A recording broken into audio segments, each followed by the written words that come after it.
राधे राधे। आप सभी का बहुत बहुत स्वागत है।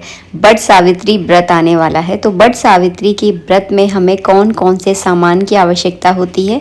तो सबसे पहले आपको बनाने होते हैं बरबुल्ले। इनको बरबुला बोला जाता है क्योंकि बट के वृक्ष में जो है ना इसी तरह के गोल गोल फल लगते हैं। तो आपको क्या करना है, मीठा आटा गूंदना है। आप गुड़ डालकर भी गूंद सकते हैं, आप चाहें तो शक्कर डालकर गूंद सकते हैं। तो मैंने यहाँ पर मीठा आटा गूंद लिया। जैसे कि आप रोटी के लिए आटा, सॉरी रोटी तो थोड़ी ज़्यादा गीले आटे की बनती है, पूड़ियों के लिए जैसा आटा गूंदते हो ना उस टाइप से थोड़ा कड़क आटा गूंद लीजिए। उसकी छोटी छोटी लोइयां बना लीजिए।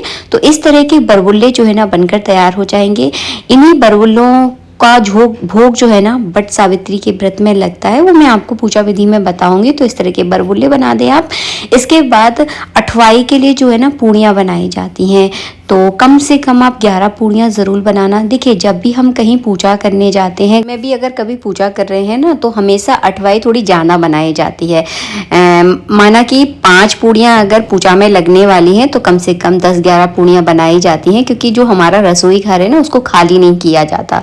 तो थोड़ी ज़्यादा सी बना लें, 11 पूड़ियाँ पर्याप्त होंगी। तो मैंने यहाँ पर छोटी छोटी सी पूड़ियाँ सेक ली हैं भोग के लिए। और आप चाहें तो आज के दिन जो है ना कोई अपने घर में मिठाई बना सकते हैं।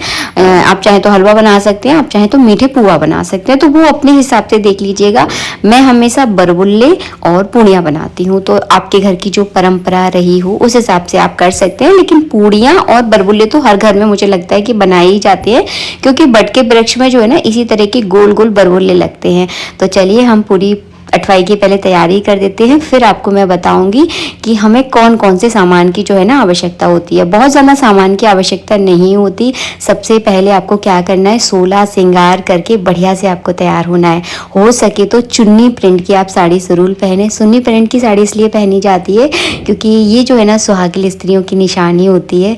तो लाल कलर की साड़ी अगर है तो पहन लीजिए, अगर नहीं है तो आप जो भी आपके पास है वो पहन सकते हैं, नीला और काला कलर को छोड़कर।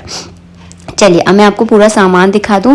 इसके लिए जो है ना आपको चाहिए एक मिट्टी का कलश चाहिए होता है।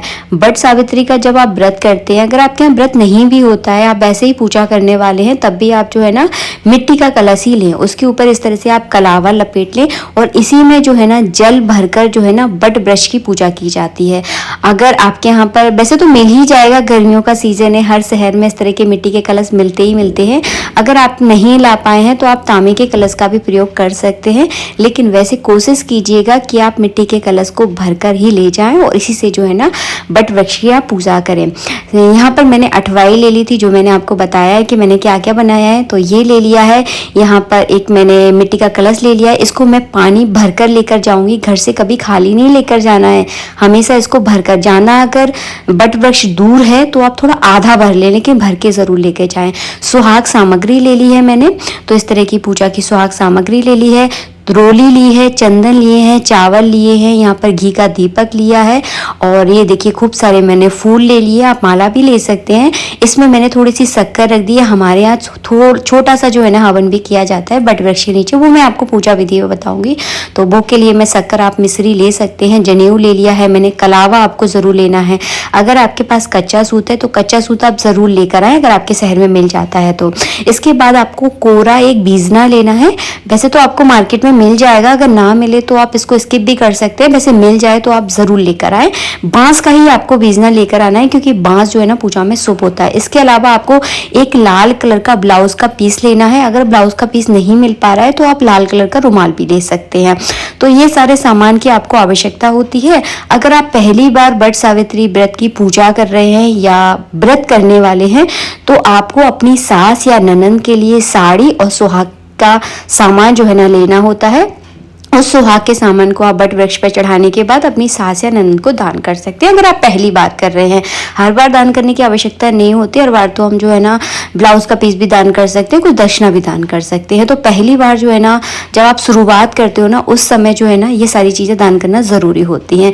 तो एकदम सरल तरीके से आपको पूजा करना बताऊँगी और आप मेरे नेक्स्ट वीडियो का इंतज़ार ज़रूर करना। अगर आप पहली बार इस व्रत को करने वाले हैं या व्रत नहीं भी करते हैं, केवल पूजा करने वाले हैं, तो ये वीडियो आपके लिए बहुत ज़्यादा लाभकारी होने वाला है। हो सके तो घर से बाहर जाकर किसी प्राचीन वट वृक्ष की ही आप पूजा करें।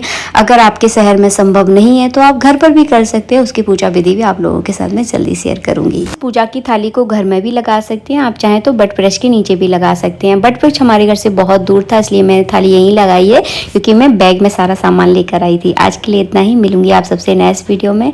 जब तक के लिए जय श्री राधे। आप अभी से जो है ना वट सावित्री व्रत की तैयारी करना शुरू कर दीजिए। राधे राधे।